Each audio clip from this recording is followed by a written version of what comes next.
We're lost. Really lost.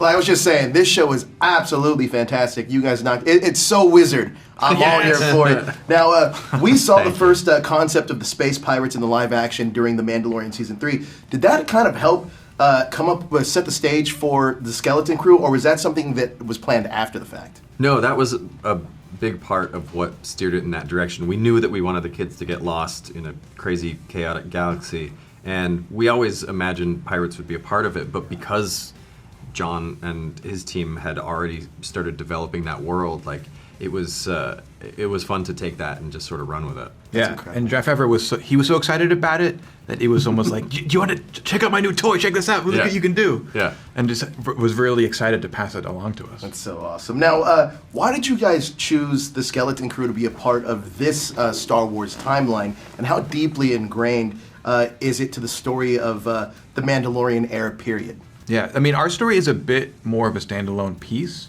but there's connections there. Sure. And, you know, for us, it felt really natural. We were looking for a part in the whole Star Wars timeline when even kids could go get lost in the galaxy. You know what I mean? If you're in the High Republic time, you're going to get scooped up by some heroic Jedi in about 5 minutes flat. So basically, we were looking for that time period because it was a little more chaotic. The New Republic is there, but they're not necessarily all-powerful yet. And so there's room for pirates and danger. Yeah, it's kind of the worst time to be a kid. Yeah, you have to think, what would be the worst thing? Yeah. I want to talk about the planet real quick. Out of 10. Did I say that correctly? Out of 10? At Atten. At Atten. It's rumored to be the jewel of the Old Republic, and it has an eternal treasure. What else can you tell us about the planet and the great work that's being done on the planet? Well, that's what's fun about it is the kids grow up there. It's peaceful, it's nice, and they don't like that because they're bored. But if you're in Tatooine or you're in the middle of a battle, you would love to go to this planet. Sure. Yeah. So it's about that difference in perspective. You know, we know that that's a theme of Star Wars is, you know, if you look at things from a certain point of view, what's the actual value there? Yeah, but there's definitely more to the planet than meets the eye. But we don't want to say too much. Sure, of course not. Of course not. Now, Skeleton Crew feels kind of something rare in Star Wars because it's a standalone stories and you don't need to know, or standalone story, and you don't need to know a lot of the lore about Star Wars. But for fans that love this franchise deeply, are there Easter eggs that you can tease for eagle-eyed fans to spot?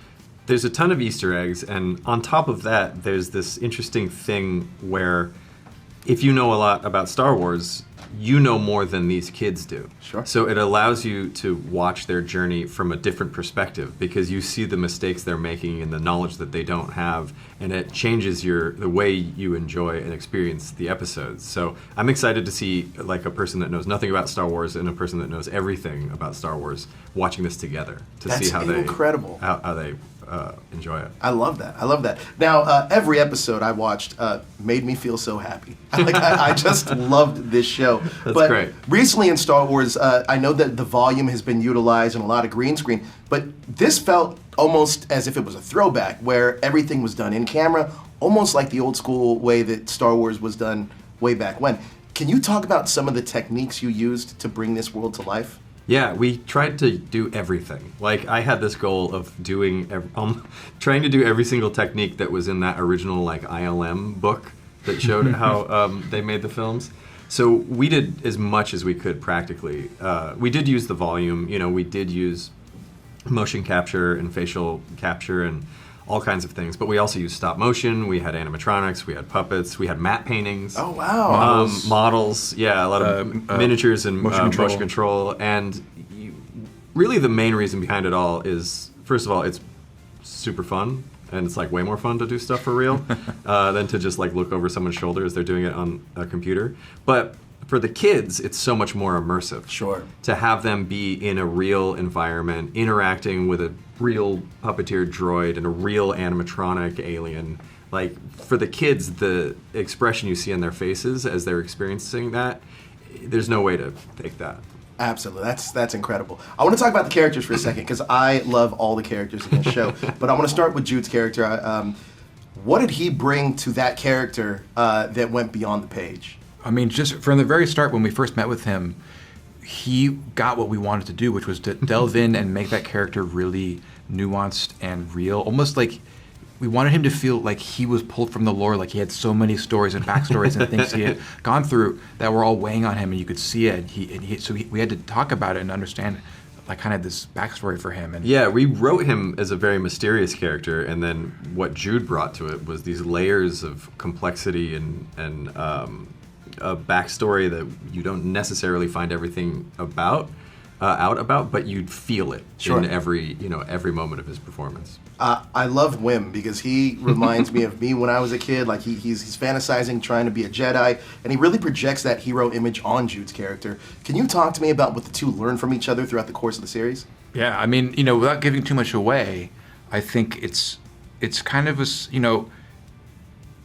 Jude's character is in this weird place where he hasn't been hanging out with a bunch of kids. Right. And for him, it's almost a nostalgic thing. Now that he's with these kids, he's connecting with that part of himself that he had maybe kind of shut down to be a tough guy and survive in the galaxy. They're vulnerable, they're naive, they're all these things that he would think of as bad, but he sees how resilient they are and how powerful their imagination is. Yeah. And at the same time, the kids are learning a lesson from him. And sometimes lessons you learn from the real world are scary at first, right? Or kind of intense, but they make you a better person. Yeah, and I think Wim is learning that the world isn't quite as simple as just good guys versus bad guys. I love that. Now, can we talk about SM33? I don't know if I'm allowed to say who's voicing the character quite yet. Yeah, Sure, we yeah. said that. Oh, Nick Frost? Yeah, Nick Frost. Okay. He is fantastic Yeah. as SM33. Tell us a little bit more about SM33. He's a cranky old pirate droid who's basically the worst babysitter that a group of kids could ever have. Like, his first instinct is to throw them out the airlock. Yeah. And it was fun having Nick do it because we had him record as much of it as we possibly could beforehand. So when we were on set, there would be someone puppeteering the droid and another person like triggering all the dialogue. So everyone is like actually talking and interacting with, Nick Frost's voice coming out of this droid. It was really fun. That's incredible. We also get to meet a really cool character named Kim.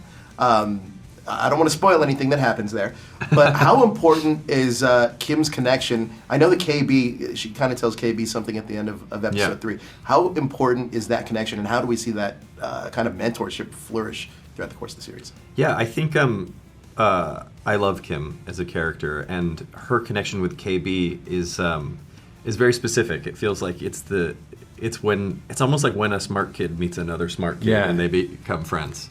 She picks KB out as like someone who can understand what she's trying to tell the rest of the kids, and maybe the other kids aren't able to follow in the same way. Also, I have to say, this is an incredible cast. These kids are fantastic. Talk to me about working with them and what they brought to their roles that went beyond the page as well. Well, that was part of the casting process, was that, we waited a long time to find not kids that were great, because so many kids that we saw Not merely were great. good actors, which is hard enough. You just sort of wait for the character to walk through the door. Because something that I got to talk to Richard Donner about before he died, he was talking about casting in Goonies, and he's like, you don't cast kids to act, you cast kids because of who they are. So once we had found our 4 characters, we went back and looked at all the scripts, and after spending time with the kids, sort of rewrote everything so that it matched who they were in real life. Oh, that's and incredible. to bring things from their life and put that into the characters, so it became a little bit more of a dialogue. That is fantastic. Look, I can't wait for folks to watch this show. I mean, it's perfect for the whole family. It reminds me of like that old nostalgia Star Wars that I fell in love with. You guys nailed it. Thank you. Good. Thanks Thanks so much for your time. I appreciate it. Of course. If you hear this, don't give up. No matter what.